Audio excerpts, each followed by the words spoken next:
Hello, my fellow oddities. Welcome back to part 5 of our winter retrospection. Today, we're going to be finishing it up. If this is your first time, please make sure you hit that subscribe button, hit that like button, and share with all your friends. Also, go ahead and take a visit to my website. I've got all sorts of stuff on there to help support me. And now we're just going to get right into today's video. So to finish this up, we're going to have to work on this reflections down here on the bottom. For that, I mixed up some mid-tone gray and added just a little bit of blue to it and started just going to town, mixing in. If you look at the reference image, you can tell that the reflections are kind of broken up by where you can see through and see to some of the rocks. I had a little bit of difficulty figuring out exactly how I wanted to tackle that, but in the end, I just decided to use some lighter and darker tones just to kind of play with the accent of the stones being down there without actually fully painting them.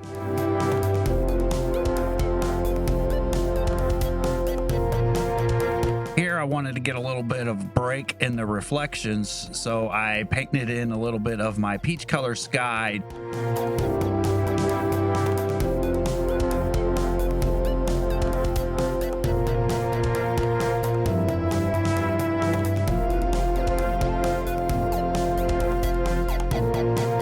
Now we're just going to go through with some raw umber and add back in some of this tree line reflections and everything like that. Straighten up some of our trees.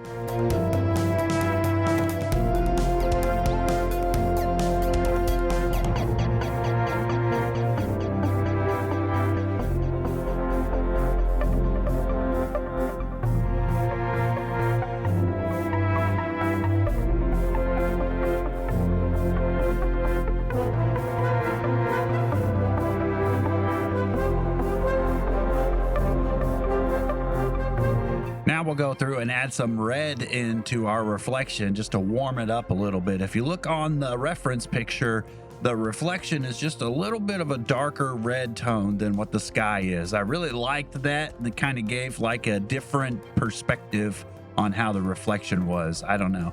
I just really liked how the colors played out. And then we'll go right behind that red tone and add in just a little bit of a lighter orange hue to it, just to really give that sun reflection. I wasn't entirely happy with the shade of the snow that I had, so I went ahead and mixed up a little bit more of my light gray and added a little bit more pink to it, just to give it that kind of sheen, like it's reflecting some of the sun.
if you look on the reference image in the bottom left-hand corner, there's a lot of really bright highlights from the reflections of the sky. I really liked how those contrasted with the rest of the reflections, so that's what I'm doing right here. I just mixed up a little bit of yellow ochre with some titanium white. And I also use that same color to just give a little bit of highlights to a certain amount of the stones down there in the bottom to make it really kind of pop through.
So to get the surface of the water to stand out just a little bit more, I used that same white color and used a very fine line brush to paint in some ripples all the way across the surface.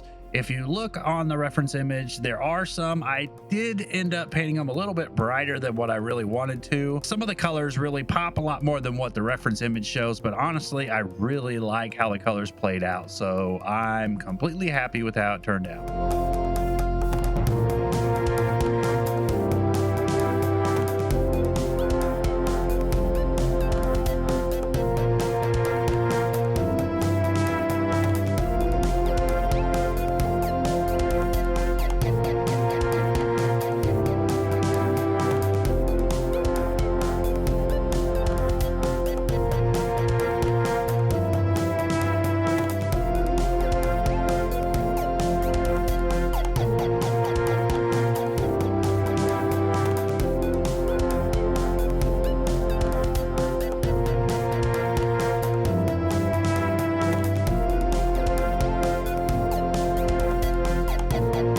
So here again, I just wanted a little bit more brightness in that reflection. So I added in a little bit more highlights and then also used that color to add a few more ripples into this orange red color. And as with any painting, the last step is to always sign it and date it. All right, this has been a lot of fun. If you have been following along, then you should have something relatively close to this. This turned out amazing. The color palette is beautiful, gorgeous, and vibrant. Prints will be available soon. Please make sure you hit that subscribe button, hit that like button. This will be the last video of this year.